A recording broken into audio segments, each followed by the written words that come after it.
Elizabeth I was the Virgin Queen. But what if the real reason she never married, never had children, was because her body held a secret so dangerous it could destroy a dynasty? In 1603, when her maids finally undressed her corpse, they discovered something between her legs that didn't match what they expected to find on any woman. What they saw that night was so shocking that 3 doctors who knew the truth were dead within a year, and by the end of this video, you'll understand exactly what those maids found and why it's been hidden for over 4 centuries. March 24th, 1603. The moment Queen Elizabeth I drew her final breath at Richmond Palace, something unprecedented happened. The doors to her private chamber were locked immediately, not in the hours that followed, not after proper mourning rituals, but within minutes of her death. Armed guards appeared in the corridors with explicit orders that sent a chill through everyone present. Absolutely no one was to enter or leave that room under any circumstances. This wasn't standard protocol for a royal death. When Henry VIII died, courtiers flooded his chambers. When Mary I passed, nobles gathered to pay respects. But Elizabeth's death chamber became a fortress, sealed tighter than the Tower of London's dungeons. The speed of this lockdown was so abnormal that even high-ranking nobles who had served Elizabeth for decades found themselves physically barred from entry. Some tried to argue their right to witness history, to pay final respects to the Queen who had ruled for 44 years. They were met with drawn swords and cold refusals. Inside that locked chamber, only a handful of the most trusted ladies-in-waiting remained, handpicked by the counselors who stood guard outside. These women had served Elizabeth intimately for years, had dressed her, bathed her, kept her secrets.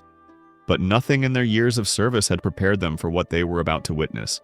The air in that room was thick with something beyond grief. It was fear. Raw, palpable fear that something was about to be revealed that could never be taken back. The counselors gathered outside Elizabeth's death chamber gave the remaining maids one explicit, chilling command. Prepare the body, but speak of nothing you see. Nothing.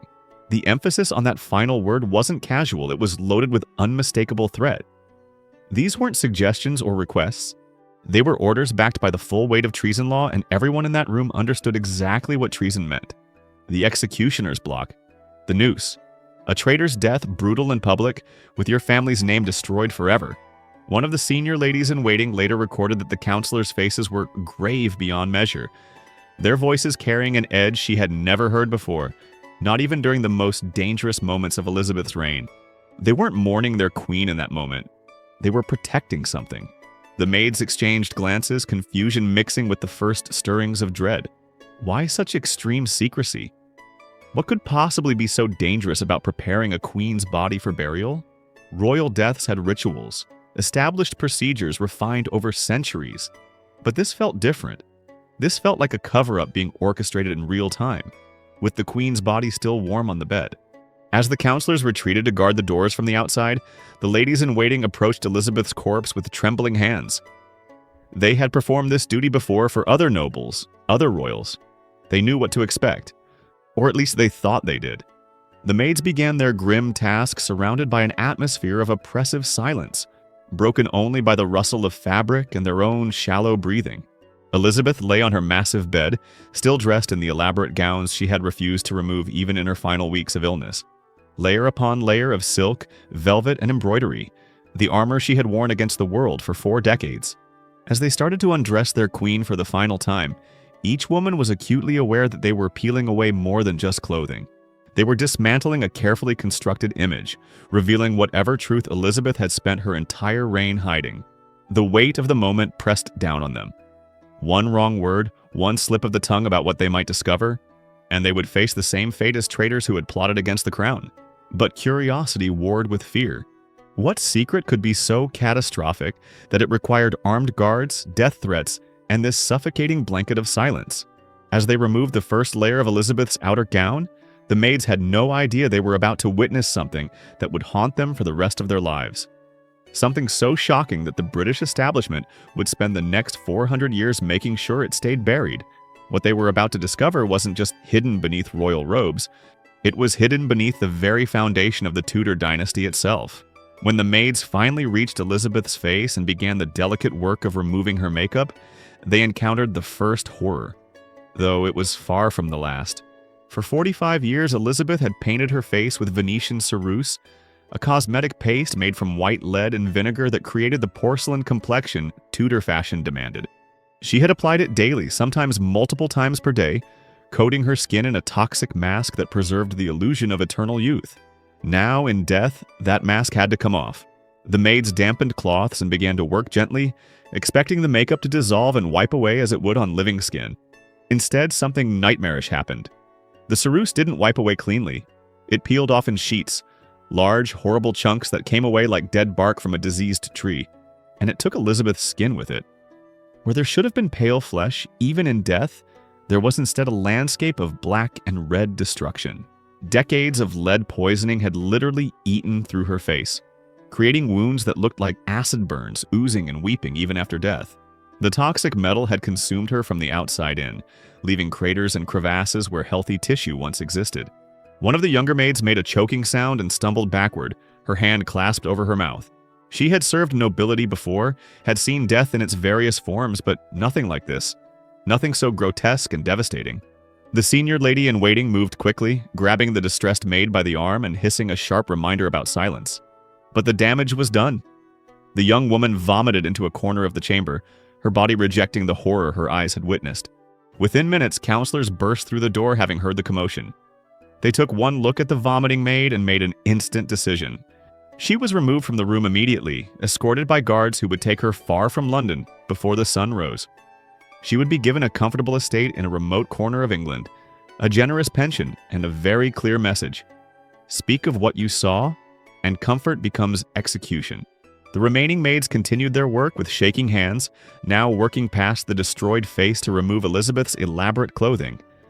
They cut away her corset, that cage of whalebone and fabric she had worn, cinched impossibly tight for decades. When the corset finally fell away, another disturbing discovery awaited. Deep, permanent grooves ran across Elizabeth's entire torso, channels carved into her flesh by the constant pressure of the boning. Her ribs were visibly misshapen, some of them cracked and healed improperly from the years of compression. It looked as though she had been wearing a torture device rather than undergarments. But even this, the ruined face, the mutilated torso, were horrors that could be explained away by vanity and Tudor fashion. What they found next couldn't be explained at all. As the maids removed the final layers of Elizabeth's undergarments, working their way down to bare flesh, a terrible stillness fell over the room. One of them froze mid-motion, her hands hovering uncertainly. Another leaned closer, squinting in the candlelight as if unable to trust what she was seeing. A third made the sign of the cross and began praying under her breath.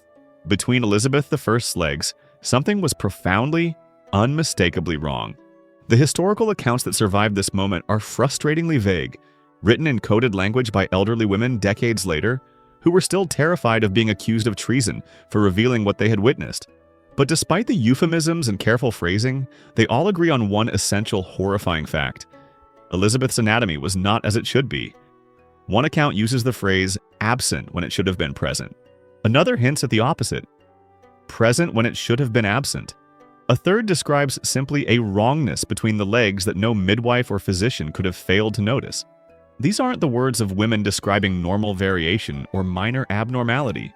These are the words of witnesses struggling to communicate something they had no framework to understand. Something that shouldn't exist according to everything they knew about female bodies. The maids stood frozen, staring at what should have been familiar female anatomy, but was instead something entirely other. Something that explained 44 years of inexplicable behavior from their queen.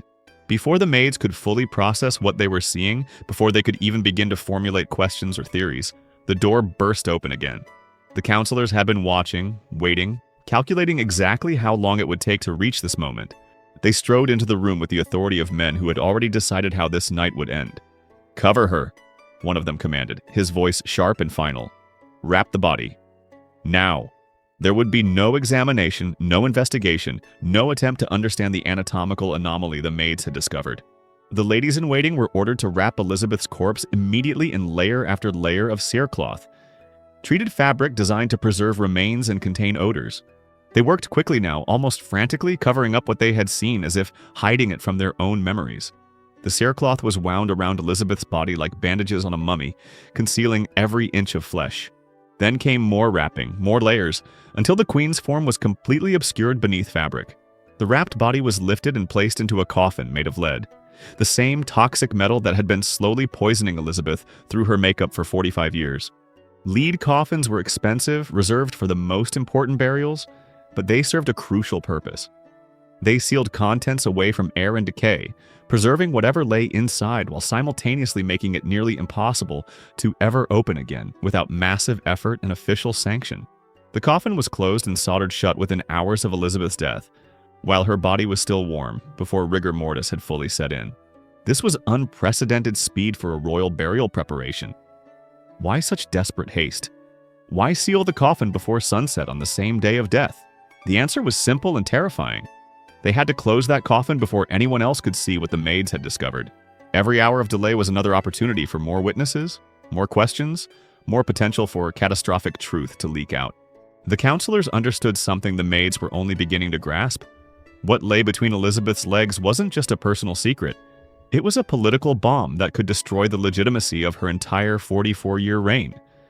If the wrong people learned what her body truly looked like, if ambassadors or rival claimants to the throne got wind of this anatomical anomaly, they would declare Elizabeth's rule invalid. They would argue that someone with such a body had no right to sit on England's throne, that the past 4 decades of Tudor policy and Protestant Reformation were built on a foundation of fraud. The Catholic powers of Europe, who had always disputed Elizabeth's right to rule, would seize on this revelation as proof that God himself had cursed her, had marked her body as unfit for sovereignty. Spain would invade with renewed justification. Internal rebellion would explode across England. The carefully maintained stability of Elizabeth's long reign would collapse into chaos and civil war. So the coffin was sealed tight, cutting off access to the evidence. And then the counselors turned their attention to the living witnesses. The maids who had seen too much and now knew far too much for anyone's comfort. But those maids weren't the only ones who knew Elizabeth's secret. To understand the full magnitude of what was discovered in the death chamber, you have to go back decades. Back to when Elizabeth was still alive and carefully managing who could see her body, what they could observe, and how close anyone was allowed to get. The evidence that something was unusual about Elizabeth's physical form didn't suddenly appear when she died. It had been accumulating for years in the confused, frustrated reports of foreign ambassadors and diplomats. These men weren't casual observers or gossips spreading rumors. They were highly trained professional spies, sent to Elizabeth's court with one primary mission: study the Queen in exhaustive detail and report everything back to their home governments. Because in the cutthroat world of 16th century European politics, information was power. Kings and princes needed precise intelligence about potential marriage partners and political rivals. They needed to know if a queen was healthy enough to bear children, whether she showed signs of illness or weakness, how she carried herself in both public ceremonies and private audiences. So the ambassadors who came to Elizabeth's court had spent years learning how to assess physical characteristics with precision, how to read body language for signs of deception, how to spot indicators of disease or abnormality that might affect diplomatic calculations. These ambassadors had observed hundreds of royal women across every court in Europe throughout their careers. They knew exactly what queens were supposed to look like, how they were supposed to move, speak, and carry themselves. Their observations weren't subjective impressions or politically motivated attacks.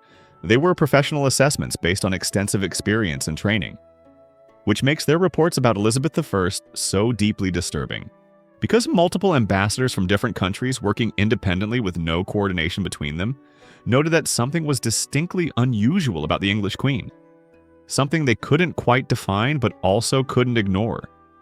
The Venetian ambassador wrote in his official dispatches that Elizabeth possessed a very loud voice, and what he carefully described as a masculine manner of speaking. This wasn't commentary on her political assertiveness or strong personality. He was describing her actual voice, its pitch, its volume, its quality. Another diplomat from a different country described her as having more the bearing of a soldier than a lady, noting the way she walked and stood seemed fundamentally wrong for a woman of her status. These weren't insults. They were confused observations from trained experts who genuinely couldn't make sense of what they were seeing.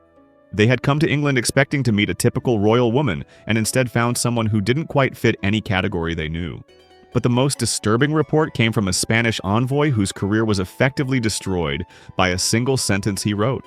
This man had served as a diplomatic observer for years, had studied dozens of European royals, had written countless reports that were valued for their accuracy and insight.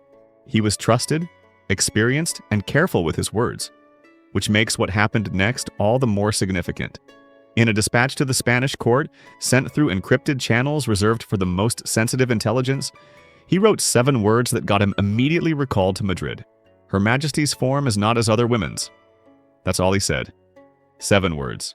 He never got the opportunity to explain what he meant or elaborate on his observation, because he was pulled out of England within days of the dispatch arriving in Spain. His diplomatic career ended abruptly, and the report was buried in Spanish archives, where it sat undiscovered for centuries. What exactly did this trained observer see that was so shocking it ended his career? The phrasing he chose is deliberately vague, selected carefully by someone who knew his dispatches might be intercepted. Yet it's unmistakably significant. It suggests something visually apparent, something that didn't match what an experienced diplomat expected to see when observing a royal woman. And he wasn't alone in his confusion. Other ambassadors from the same era echoed similar observations using different words, all of them struggling to communicate something they saw but couldn't quite explain. Multiple diplomatic reports described Elizabeth's hands as surprisingly large and powerful for a woman, with long fingers and prominent knuckles that seemed more suitable for a man's hand than a queen's. They noted that she walked with what they called a soldier's stride. Long, confident steps rather than the graceful glide expected of noble ladies who were trained from childhood to move in a specific, feminine way. Several observers commented on her physical strength, which seemed excessive even for a healthy woman, let alone someone who spent most of her time in sedentary court life. One French diplomat recorded watching Elizabeth grip and bend a thick iron poker with her bare hands during a moment of frustration, displaying a level of upper body strength that shocked him. She rode horses with aggressive skill, hunted with enthusiasm, and could dance for hours without showing fatigue. None of this would be particularly remarkable in a male monarch. Kings were expected to be physically vigorous. But in a woman, especially a queen who claimed to be delicate enough to faint at political pressure, it was deeply inconsistent. What makes these diplomatic reports so compelling as evidence is that every ambassador who wrote them had strong incentives to describe Elizabeth favorably rather than critically. Most of them were actively trying to arrange marriage alliances between their royal masters and the English queen. They wanted to present her as a desirable bride, not point out potential flaws or abnormalities. Yet despite these incentives, they couldn't help noting that something about Elizabeth was fundamentally different from every other queen or princess they had ever observed. The Spanish desperately wanted Elizabeth to marry a Habsburg prince and bring England back into the Catholic fold. The French proposed multiple suitors over the course of her reign, hoping to gain influence over English foreign policy. Various German principalities sent representatives to assess her suitability as a bride for their Protestant princes. Swedish, Danish, and Austrian diplomats all came to London at different times with similar missions. Every single one of these ambassadors arrived expecting to meet a typical royal woman and left writing reports that hinted at something unusual, something that made Elizabeth fundamentally different from other queens. They weren't being malicious. They weren't trying to sabotage marriage negotiations that their governments desperately wanted to succeed. They were simply confused, struggling to describe what they saw to masters who would never meet Elizabeth in person and needed accurate information for critical political decisions. Their collective confusion speaks louder than any individual report could. These men had spent their entire professional lives studying royalty, observing power, analyzing the bodies and behaviors of Europe's elite. And none of them could make Elizabeth fit into any category they knew. She was female, obviously and undeniably, but something about her was profoundly different. Something that made seasoned diplomats from multiple countries struggle to find adequate words.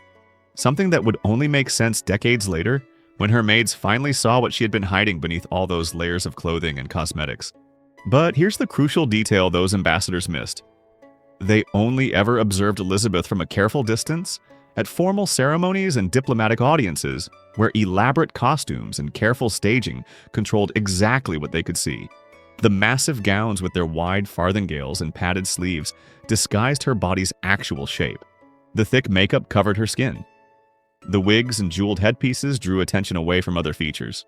The carefully choreographed public appearances meant she was always positioned, always lit, always presented in ways that minimized scrutiny of her actual physical form. The ambassadors noted oddities, the voice, the hands, the walk, but they were surface observations, fragments that hinted at something deeper without ever revealing the full picture. The people who got close enough to witness what was really beneath the gowns and makeup had reactions that were far more extreme than mere confusion.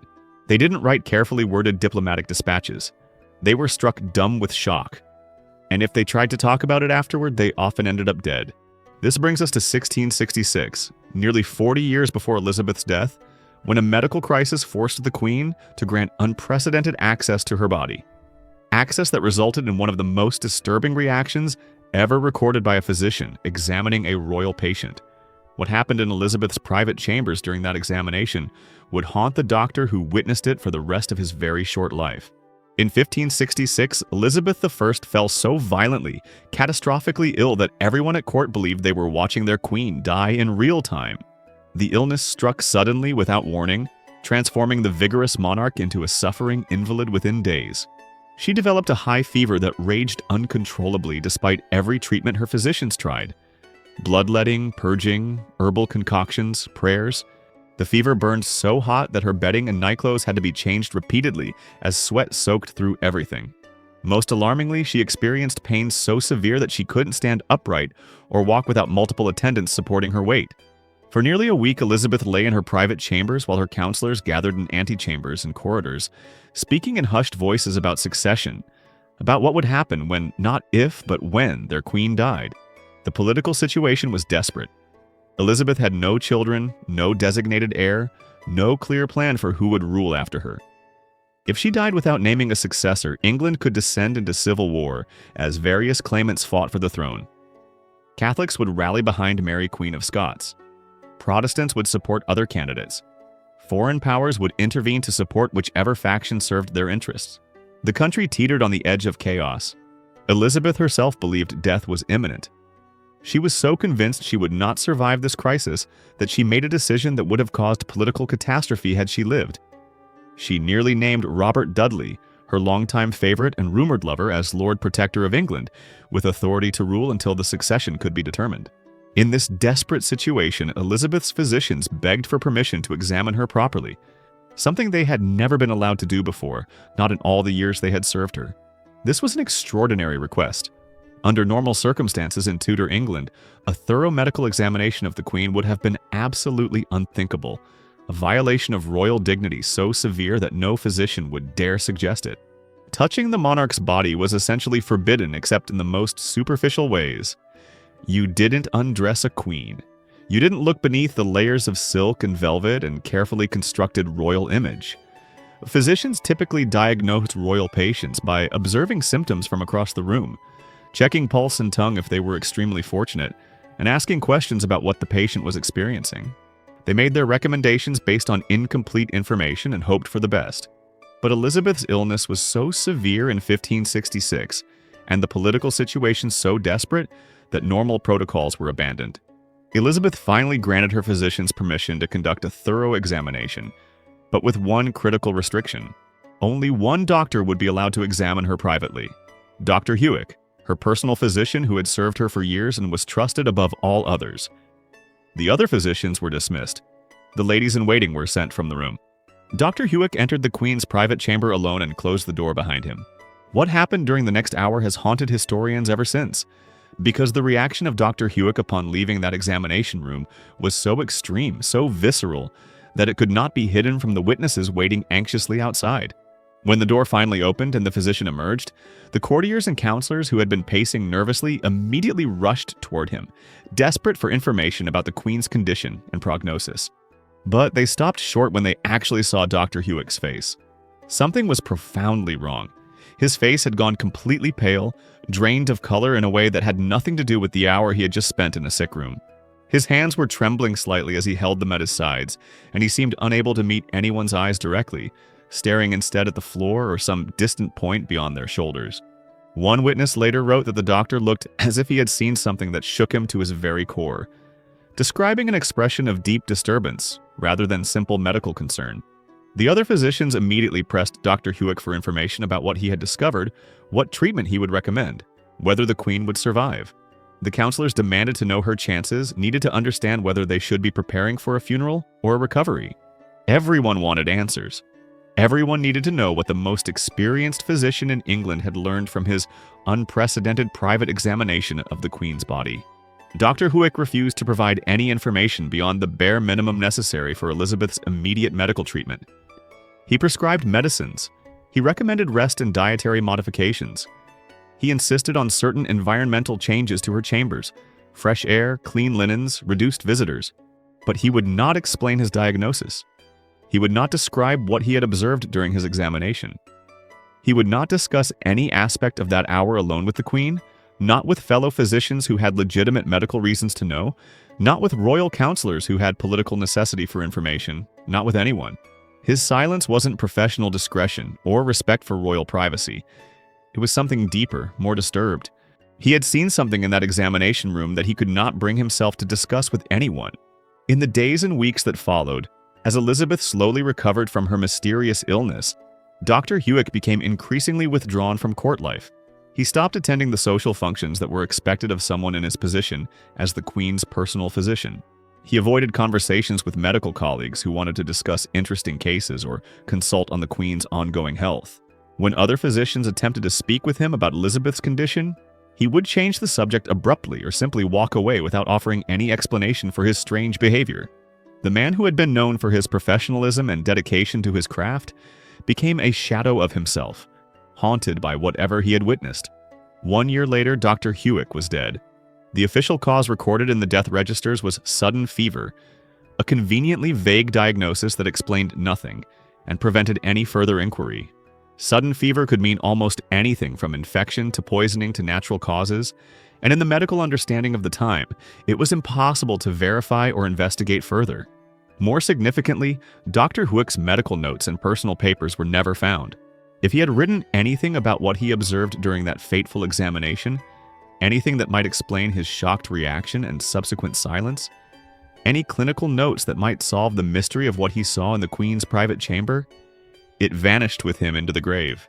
Some historians believe the papers were destroyed deliberately, either by Huick himself before his death or by agents of the Crown immediately afterward. Others think they may still exist somewhere, buried in archives or private collections, waiting to be discovered. But for over 4 centuries, no trace of Dr. Huick's notes from that examination has ever surfaced. What could a physician have seen that would affect him so profoundly?